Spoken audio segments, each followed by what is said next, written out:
আসসালামু আলাইকুম।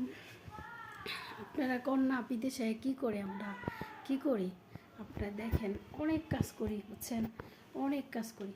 যদি একটু শুইতেও যাই তারপরে অনেক কথা শুনতে হয় বুঝছেন। দেন মার্কা রান্না করছে, এই যে একটু মানে বেশি হয়েছে, মানে সে নিয়ে বড় দিলাম না লেগিয়া লেগিয়া আমার বকা দিছে। দেন হেও তো পারে, হ্যাঁ রান্না করলো কি আরেক মহিলা কয় কি আমি দেই নেই বুঝছেন। অনেক কষ্ট করি আমরা, কোনো খারাপ কাজ করি না। আর আমার আমার এই বাড়িতে একটা আমার কফিল আর আমার বেডার পোলা আছে একটা, আর একটা ভাই। আলহামদুলিল্লাহ আমি 5 বছর ধরে এ বাসায় আছি, অনেক ভালো আছি, আল্লাহর কাছে লাখ লাখ শুকরিয়া। আলহামদুলিল্লাহ, আপনারা আমার জন্য দোয়া করবেন। আর আমাদের প্রবাসী ভাইয়েরা অনেক কষ্ট করে, যে সবাই কষ্ট করে, যেহেতু প্রবাসী যারা আছে সবাই কষ্ট করে।